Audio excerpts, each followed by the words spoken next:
bienvenue dans ce Flash Forex, une interview que nous faisons avec Philippe Lermy. Il est trader et formateur chez TraderChange.com et ancien chef trader d'une banque centrale. Philippe Lermy, bonjour. Bonjour Fabienne. Merci d'être avec nous. Alors, on va se concentrer d'abord sur l'inflation aux États-Unis. On regarde les chiffres de vendredi. On avait encore des statistiques qui font douter du caractère transitoire de l'inflation, en fait. Oui, tout à fait. Dans un premier temps, le marché a quand même été soulagé parce qu'il y a eu une petite baisse. Bon, notamment, c'est la première fois depuis, je dirais, 4 mois qu'il y a une baisse légère des ventes de voitures, hein, parce que pour l'instant, c'est surtout les voitures d'occasion qui contribuent à la hausse donc de l'inflation. Si on enlevait cette hausse des voitures, donc c'est dû à la crise indirectement la pandémie et je dirais la pénurie de semi-conducteurs, hein. Et donc les gens se rabattent sur des voitures d'occasion puisque les constructeurs ne peuvent pas fournir des véhicules neufs avec un élément manquant, hein.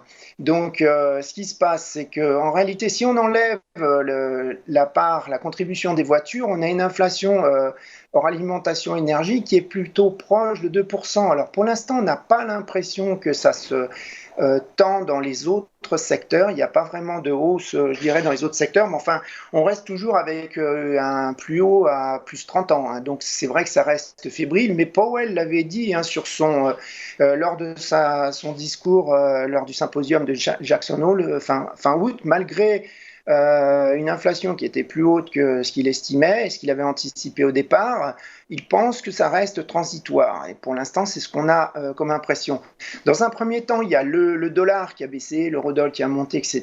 Et puis, au bout d'une demi-heure, le marché, donc mardi dernier, s'est retourné parce qu'il y a des éléments qui sont assez négatifs donc dans le chiffre, à savoir, il y a notamment les ventes de billets d'avion qui ont fait moins 9,1%. On est en train de sentir, si vous voulez, le delta, le variant delta, qui a fait son effet. Je dirais, les gens ont peur. On sent aux États-Unis, ils ont peur, hein, puisqu'il y a eu quand même, surtout le sud des États-Unis, qui a été pas mal infecté. On a aussi l'hôtellerie qui a baissé de 3,3%. Donc il y a le variant qui revient et qui joue et qui fait que ça a inversé toute la baisse du dollar. Donc le dollar, l'eurodoll a baissé, le câble GBP/USD a baissé. On a aussi les ventes au détail. Alors là, les ventes au détail, elles sont sorties plus fortes. Elles ont surpris, elles étaient attendues en baisse.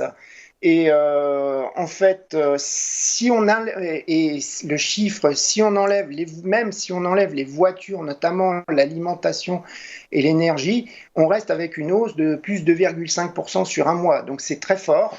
Donc là, il y a d'autres phénomènes qui sont, je dirais, conjonctuels, notamment la rentrée depuis août des enfants à l'école, hein. Donc, il y a eu une aide qui a été étendue. Il y a un programme d'allocation, je dirais, pour les enfants, donc qui a été étendu jusqu'à la fin de l'année. Donc, les Américains dépensent, ils ont du cash. Donc, ça a joué. Par contre, là aussi, on voit la même chose, c'est-à-dire qu'on voit l'effet Covid, puisque finalement, les ventes en ligne, vous voyez, alors, là, dans le graphe, on le voit actuellement sur l'écran, ça, c'est l'effet rentrée des classes, plus 3,7% sur les fournitures. En 2, qu'est-ce qu'on voit? Les ventes en ligne qui sont en hausse de 5,3%. Et puis, on voit aussi les restaurants qui n'ont pas eu de hausse, alors que normalement, la reprise devrait surtout se faire encore du côté de l'hôtellerie et des services, hein, parce que je vous rappelle que il y a 1,7 million de personnes dans le secteur de l'hôtellerie qui n'a pas encore retrouvé de travail, sur un total de 5,3 millions de personnes, donc tout secteur confondu, hein. La plus grosse majorité des emplois perdus reste encore dans les loisirs, le service, l'hôtellerie. Alors, il y a des reprises de l'épidémie, des indicateurs sanitaires qui se dégradent. Il faut prendre ça au sérieux? Oui, bah, c'est ce que je vous dis, dans les chiffres, ça se voit. C'est pour ça qu'on a vu l'eurodoll redescendre, hein, notamment. On l'a vu aussi, la volatilité, le VIX a remonté. Donc ça se voit aussi donc, dans les mobilités, les données haute fréquence, notamment des fournisseurs comme Google, Apple, etc. On voit bien que, vous voyez, sur le graphe actuellement, le, le dollar, enfin tout ce qui correspond à l'Amérique, qui est en train de fléchir. On est encore à 10% de mobilité en dessous de la pré-pandémie, hein. Il y a même petite hausse côté Royaume-Uni, on va en parler. Par contre, l'Europe, pour l'instant, on a repris, quoi. On a récupéré, les gens bougent comme s'il n'y avait plus le Covid. Alors on est à 2 jours d'une décision de la Fed, enfin en tout cas d'une réunion, on va voir ce qui va advenir. Est-ce que d'après vous, elle va annoncer la réduction de sa politique monétaire accommodante? Alors, c'est pas ce qui est anticipé par la majorité des gens, hein. Donc là, on le voit, les primary dealers, ce sont les grossistes, ils anticipent que. Alors, l'annonce, elle pourra être faite. Donc, Powell l'avait annoncé, hein, sur Jackson Hole, et il avait surpris un peu le marché en disant qu'il l'annoncerait donc bien avant, mais d'ici la fin de l'année. On a compris entre les lignes que ça serait peut-être pas mercredi prochain, hein, puisque la réunion c'est mercredi. Et donc, ce qui se passe, c'est peut-être pas de ce côté-là qu'on pourrait attendre le plus grand mouvement, mais ce serait plutôt côté des anticipations euh, des membres individuels, des membres sur les hausses des taux directeurs.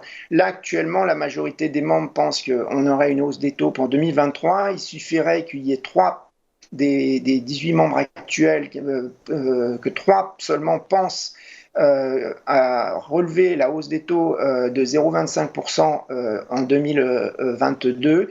Et donc là, ça serait un market mover pour le marché. Bon, il en faut trois quand même, mais je veux dire, même deux, ça pourrait faire donc monter le dollar. Ça pourrait faire donc baisser l'euro-dollar, baisser le GBP-USD. Ce serait plutôt de ce côté-là. Et aussi du côté des prévisions, puisque c'est un meeting avec des prévisions économiques réajustées par la Fed. Et là, ça pourrait jouer. Alors du côté de l'Angleterre, la Banque d'Angleterre, on a vu des mauvais chiffres, hein, la semaine passée. Ça pourrait tempérer les décisions de hausse du taux directeur de la BOE? Bah, la BOE, elle est dans je dirais, jusqu'en août, elle était plutôt dans une tendance à vouloir monter les taux. Et là, comme vous dites, bon, il y a un marché du travail qui est très très fort. Alors, faut pas oublier c'est un meeting intermédiaire, hein, c'est pas du tout comme la Fed. Donc, on n'attend pas grand-chose parce qu'elle a déjà annoncé beaucoup de choses donc au meeting du mois d'août. Donc voilà. Côté travail, ça reprend fort, hein, puisque maintenant on est encore baissé. Le taux de chômage, il est à 4,6%. On est juste à 0,6% au-dessus du niveau pré-pandémie, hein. Donc il y a des tensions. On le voit notamment sur les salaires, hein, les salaires qui ont monté de 8,3% ce mois dernier, et déjà il était en hausse de 8,8%, donc on a des craintes d'inflation, et l'inflation, elle est vraiment là, puisque sur un mois, on a eu l'inflation qui est passée du mois de juillet à 2% à une inflation à 3,2% au mois d'août. Donc c'est une inflation qui est très très forte.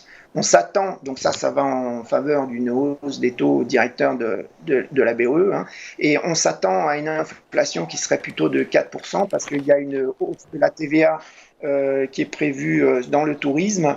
Je crois que d'ailleurs c'est début octobre. Et puis il y a aussi une hausse des prix administrés de l'énergie. Donc déjà mécaniquement, il va y avoir une hausse à cause de voilà, ces impositions en plus, hein. Donc voilà. Et j'aimerais qu'on Pour parle un petit autant, peu il y a de l'Allemagne, si vous le permettez. Il y a eu une émission très intéressante hier en Allemagne. Les trois partis favoris principaux étaient réunis: SPD, CSU, CDU et le Bundes 90 Die Grünen, avec le dernier débat télévisé, parce que la bataille électorale fait rage là-bas.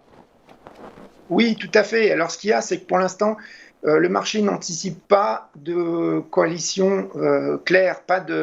On n'est pas certain. Il y a 6 coalitions possibles, donc principalement entre la CDU, le SPD, les Verts, le FPD. Et on voit que là, ce qui se passe, c'est que depuis 2021, bon, la CDU a fortement baissé. Dernièrement, les Verts ont baissé. Donc, voilà, le résultat, il n'est pas clair. Donc, ce qu'on pense, c'est que de toute façon, après, il y aura les élections de dimanche, il y aura des négociations qui peuvent durer longtemps.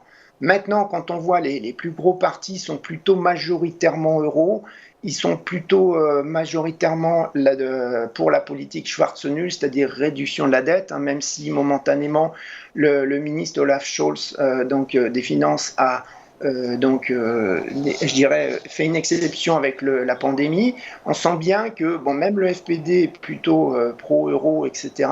On sent bien qu'à long terme, c'est plutôt positif. Mais à court terme, on peut penser que lundi prochain, il n'y aura pas vraiment de mouvement parce qu'on n'aura pas de coalition claire.